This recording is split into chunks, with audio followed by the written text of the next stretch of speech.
오늘 우리에게 허락하신 하나님의 말씀입니다. 마태복음 10장 34절 말씀부터 39절 말씀까지 다 함께 보도록 하겠습니다.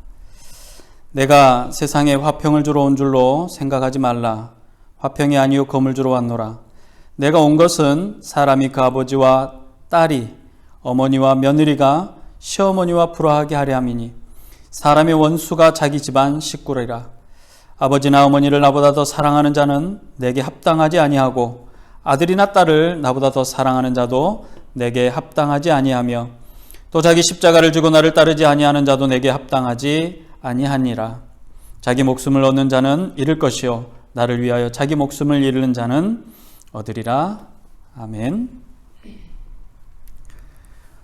고대 사회나 생활 양식이 단순한 곳에서는 대부분의 사회의 관습과 공동체의 가치관이 동일합니다. 일치한다고 할 수 있습니다. 하지만 시대가 변하고 사회가 다양해질수록 또 복잡해지면서 그 사회의 가치와 공동체 혹은 개인의 가치가 종종 충돌하곤 합니다. 아주 오랜 시간 큰 문제 없이 지내오던 관점이 다양해지고 삶의 형편들이 다양해지면서 사회적인 문제로 발전하는 경우를 우리는 종종 볼 수 있습니다. 교회 공동체에도 현지인들의 관습과 가치관들의 변화 속에서 성경이 쓰여질 당시에는 아무런 문제가 되지 않았던 일들이 사회가 발달되고 또는 변화되면서 많은 문제들을 낳곤 합니다. 특별히 성경을 전혀 이해하지 못하는 그런 곳에서는 정말로 극단적인 상황이 펼쳐지기도 합니다. 과거의 교회 공동체에서는 개인의 일탈보다는 교회 공동체로서의 정체성과 그 당시 복음이 전해지던 당시의 사회의 정체성이 충돌하는 경우가 많았습니다. 성경을 올바로 이해할 수도 없었고 그 성경을 알지도 못했던 이방인들에게는 성경이 말하는 내용들이 비판의 도구가 또는 칼이 또는 무기가 되어지곤 했습니다. 이러한 일들은 한 시대에 한 국가에서만 일어난 일이 아닙니다. 복음이 전해지는 모든 곳들이 이러한 경험들을 하게 되었습니다. 로마 통치 시대의 초대교회도 마찬가지였습니다. 그리스도인들을 핍박하던 도구가 바로 성찬을 통한 그리스도와의 연합, 이것에 대한 오해가 굉장히 많았습니다. 그래서 그리스도인들은 사람의 살과 피를 먹는다, 식인의 관습, 식인의 풍습, 식인의 문화가 있는 종교다 라고 오해한 것입니다. 이러한 오해들은 교회로 들어가는 문을 더 견고하게 만들었고 교회로 넘어갈 수 있는 턱을 더욱더 높이 쌓는 결과를 갖게 되었습니다. 한국의 부흥의 불길이 전국적으로 타올라올 때도 마찬가지였습니다. 온 나라가 부흥의 불길로 들썩들썩하던 1980년대에도 매를 맞고 쫓겨나는 사람들, 가정에서 핍박을 견뎌야 했던 많은 사람들이 있었습니다. 그들은 교회를 다닌다는 이유 하나만으로 그러한 핍박을 견뎌야 했던 것입니다. 교회를 다니는 사람들은 효도하지 않는다, 효도를 모르는 사람들이라는 소문이 난 겁니다. 교회를 다니면서 제사를 금하고 형제간의 도리도 다하지 않는다라고 말합니다. 그러나 성경의 어떠한 부분을 볼지라도 부모를 공경하는 것, 사람과 사람 사이에 지켜야 할 가장 중요한 율법들이 하나님의 말씀에 강조되고 또 강조되었던 것을 우리는 알 수 있습니다. 어느 한 부분 앞뒤 없이 한 문장 혹은 한 부분만을 가지고 판단할 때 심각한 오류와 오해를 불러일으키는 것입니다. 사실 오늘 본문의 말씀도 앞뒤 문맥과 상황을 이해하지 않고 글자 그대로 이해하려고 한다면 도무지 이해할 수도 없고 또 그대로 받아들인다면 큰 오해를 불러일으킬 수 있습니다. 마태복음 10장은 예수님께서 사랑하시는 제자들에게 해야 할 일들과 제자로서의 삶에 대해서 교훈하시는 말씀입니다. 하나님께서 요단강 앞에 선 여호수아에게 두려워하지 말고 강하고 담대하라. 강하고 담대하라. 두려워하지 말라. 내가 너와 함께 하겠다라고 수차례 말씀하셨던 것처럼 예수님께서도 그 제자들을 향해서 두려워하지 말 것과 강하고 담대할 것을 말씀하고 계십니다. 그리고 나서 오늘 본문의 34절부터 36절에 이렇게 말씀합니다. 내가 세상에 화평을 주러 온 줄로 생각하지 말라. 화평이 아니요 검을 주러 왔노라.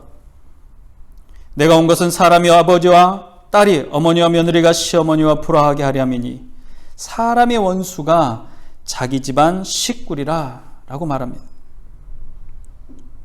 가정이 어떤 곳입니까? 가정은 가장 평안한 곳, 편안한 곳, 위로가 있는 곳이 바로 가정입니다. 가장 편하고 기쁨이 넘쳐야 할 가정이 불화가 일어날 것이라고 말합니다. 그리고 불화를 만들어 온 장본인, 누가 이 불화를 일으켰느냐? 바로 예수님 자신이라고 말합니다. 예수님께서는 자신이 이 땅에 오신 이유가 가족들을 불화하도록 만들기 위해서 오셨다라고 말합니다. 지금껏 우리가 알고 있었던 예수님은 평강으로 오시는 왕이셨습니다. 그런데 당혹스럽게도 평강으로 오신다고 하신, 평강으로 오셨다라고 하신 바로 이 왕 스스로가 평화의 왕이라고 하신, 평화를 주러 오셨다라고 하신 바로 그 주님께서 자신을 불화를 일으키기 위해서, 불화를 주기 위해서 오셨다라고 말씀합니다. 그냥 불화를 준다는, 그냥 대립할 수 있도록 그냥 분쟁을 일으키게 만든다는 것이 아니라 그 손에 검을 쥐어주겠다라고까지 말씀하십니다. 이 예수님의 표현은 아주 극단적인 표현이라고 할 수 있습니다. 검은 칼입니다. 그러나 검과 칼이 구별할 수 있는 것은 뭐냐? 용도입니다. 칼은 요리를 하거나 인간의 쓸모를 위해서 사용합니다. 그러나 검은 전쟁을 위한 겁니다. 베고 찌르고 죽이는 무기입니다. 평화를 위해서 꽃이나 선물을 그 손에 들려서 가정에 보내는 것이 아니라 자칫 서로 상처를 내고 죽일 수 있는 검을 손에 쥐어주고 보내신다라고 하십니다. 그런데 성경은 수많은 곳에서 예수 그리스도는 평강의 왕이요 평화의 주인이라고 말씀합니다. 너무나도 상반된 말씀입니다. 예수님은 평화의 왕으로 오셨습니다. 그러나 우리가 사는 세상의 평화를 주러 오신 것이 아닙니다. 예수님께서는 예수 그리스도 안에 있는 영혼들에게 평강을 주시기 위해 오셨습니다. 이것을 성경은 안식이라고 말합니다. 예수님께서는 세상을 구하시려고 오신 것이 아닙니다. 세상 가운데 거하는 저와 여러분들을 구원하시기 위해 오신 분이 바로 예수님이시라는 겁니다. 예수님이 누구신지, 왜 전능자이신 하나님께서 이 땅에 오셔야만 했는지 우리는 잊지 말아야 합니다. 예수님께서 이 세상을 청소하고 깨끗하게 만들기 위해서 오신 것이 아니라 우리를 구원하시기 위해서 오셨다라는 사실입니다. 2000년 전에 유대인들이나 현대인들이나 예수님께서 세상을 정화하려고 오셨다라고 오해합니다. 그래서 예수의 이름을 빌어서, 예수의 이름을 팔아서 세상을 깨끗하게 정화하려고 합니다. 하지만 예수님께서는 세상을 깨끗하게 만드시지 않으셨습니다. 예수님께서 계셨던 그때나 지금이나 세상은 여전히 죄로 가득합니다. 완전하신 예수님께서 세상을 깨끗하게 하기 위해서 오셨다라고 하면 세상이 깨끗한 상태로 지금까지 유지되어야 합니다. 그러나 그렇지 않습니다. 예수님께서 평강의 왕으로 오셨지만 세상에 평화를 주시지 않으셨습니다. 예수님을 사이에 두고 분쟁하며 다투고 서로 비난한 사람들을 예수님께서는 그대로 두셨던 겁니다. 아니, 오히려 그들이 분쟁하도록 손에 칼을 쥐어주겠다라고 말합니다. 예수님께서는 우리의 영혼이 생명으로 건진받기를 원하셨습니다. 세상과 같은 썩어질 육체의 평강이 아니라 영원한 생명, 영혼의 구원입니다. 이것은 마치 캄캄한 방에 빛이 들어오는 것과도 같습니다. 어두운 방에 빛이 오면 어둠과 빛이 화평으로 서로 사귈 수가 있습니까? 어두운 방에 들어온 빛은 어두움을 파괴하게 됩니다.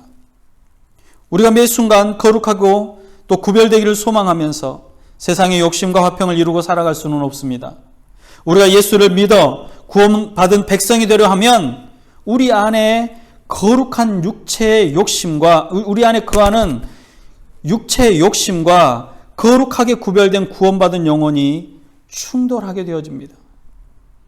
어두운 방에 빛이 들어오면 어두움 파괴되고 쫓겨나며 괴로워하며 숨을 것입니다. 예수님께서 말씀하신 화평을 주러 온 것이 아니라 검을 주러 왔다라는 말씀은 바로 이것을 의미하는 것입니다. 고린도후서 6장에 보면 14절부터 16절까지 이런 말씀이 있습니다. 제가 읽어드립니다. 너희는 믿지 않는 자와 멍에를 함께 매지 말라. 의와 불법이 어찌 함께하며 빛과 어둠이 어찌 사귀며 그리스도와 베리알이 어찌 조화되며 믿는 자와 믿지 않는 자가 어찌 상관하며 하나님의 성전과 우상이 어찌 일치가 되리요. 우리는 살아계신 하나님의 성전이라. 이와 같이 하나님께서 이르시되 내가 그들 가운데 거하며 두루 행하여 나는 그들의 하나님이 되고 그들은 나의 백성이 되리라. 아멘. 빛과 어둠이 절대로 조화가 될 수가 없다라는 것입니다. 믿는 자와 믿지 않는 자가 절대로 조화로울 수 없다라는 것입니다. 우리를 향해 살아계신 하나님의 성전이라고 말씀하셨습니다.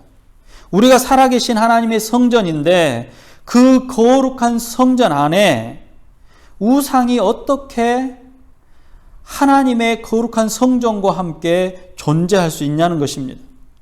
고린도후서의 말씀처럼 세상 가운데서 나와서 거룩하게 구별되어 하나님의 백성이 되고 하나님의 자녀가 되라고 말씀하는 것입니다. 또 요한복음 1장 9절부터 11절은 이렇게 말합니다. 참 빛 곧 세상에 와서 각 사람에게 비추는 빛이 있었나니 그가 세상에 계셨으며 세상은 그로 말미암아 지은 바 되었으되 세상이 그를 알지 못하였고 자기 땅에 오매 자기 백성이 영접하지 아니하였느니라 라고 말합니다. 참 빛이신 예수님께서 세상에 오셔서 세상을 비추는 빛이 되신 것이 아니라 각 사람에게 비추시는 빛이 되셨다라고 요한은 말씀합니다.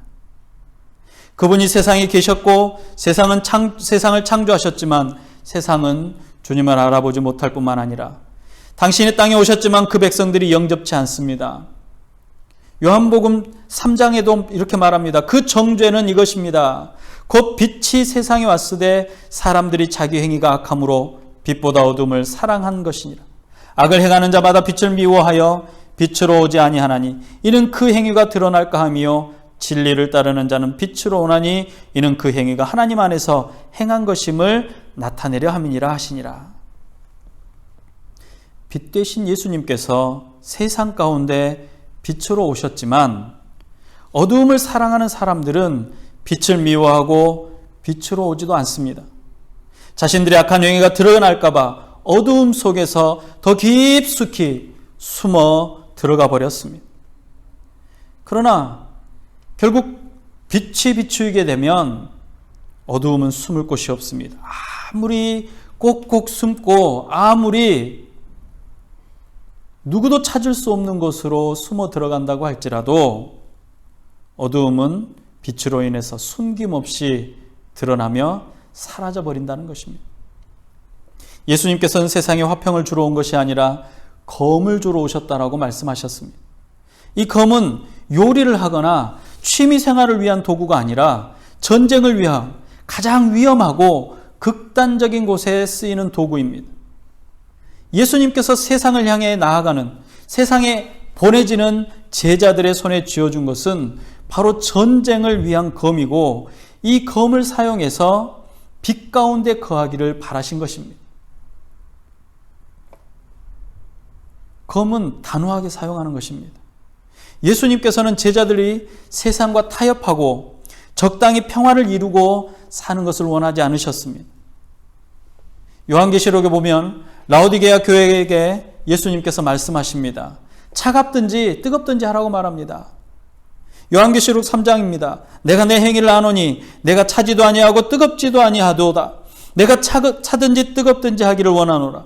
내가 이같이 미지근하여 뜨겁지도 아니하고 차지도 아니하니 내 입에서 너를 토하여 버리리라 말씀합니다. 대충 눈치 봐가면서 세상과 신앙 사이에서 적당히 섞여 살지 말고 분명하게 자기 자신을 드러내라고 하시는 말씀입니다. 그래서 예수님께서는 제자들의 손에 검을 쥐어주신 것입니다. 더 이상 세상과 신앙 사이에서 방황하지 말고 과감하게 세상과 결별하고 끊어내 버리라는 것입니다. 저와 여러분들은 예수님의 제자입니다. 불신앙의 행위들을 검으로 자르듯이 잘라서 버려야 합니다.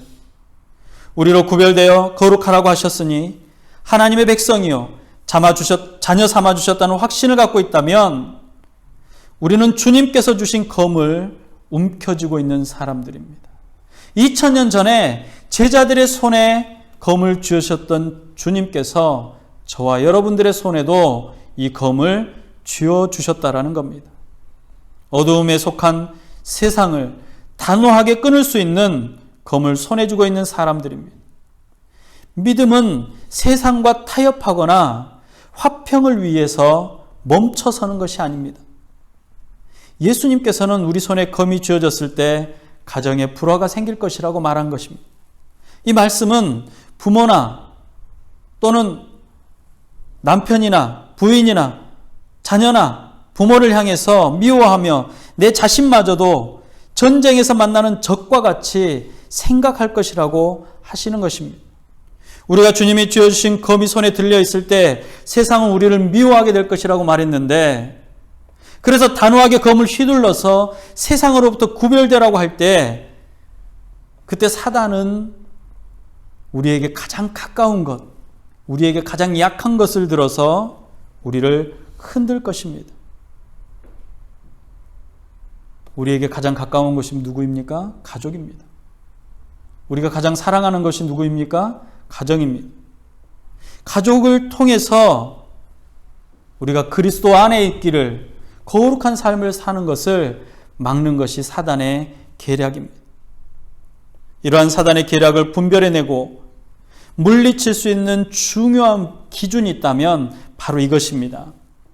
오늘 본문에 말씀하셨던 것처럼 하나님보다 사랑하는 것, 그것이 나의 부모와 형제 자매에게나 처자식이라도 혹시 내 자신일지라도 그 어느 것도 하나님보다 사랑하는 것이 있다라고 하면 하나님과 함께할 수 없다라는 것입니다.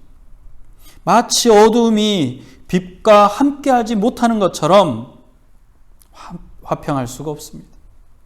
이런 말씀을 읽으며 부모나 형제 자매나 처자식을 학대하고 함부로 대하라고 이해하는 사람이 있다면, 한 부분만을 놓고 기독교는 그런 것이라고 한다면 얼마나 잘못된 생각이며 이해며 오해입니까?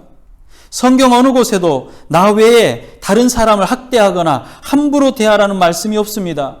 10계명의 첫 번째 계명부터 네 번째 계명까지는 하나님을 사랑하라는 계명입니다. 하나님과 나와의 관계에서 하나님을 사랑하라는 말씀입니다. 그리고 6개의 계명, 5번째 계명부터 10번째 계명까지는 나 외의 사람 간에 대해서의 율법입니다.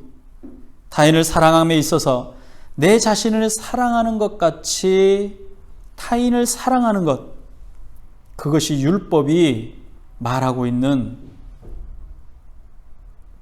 율법이 우리에게 준 교훈이라는 것입니다.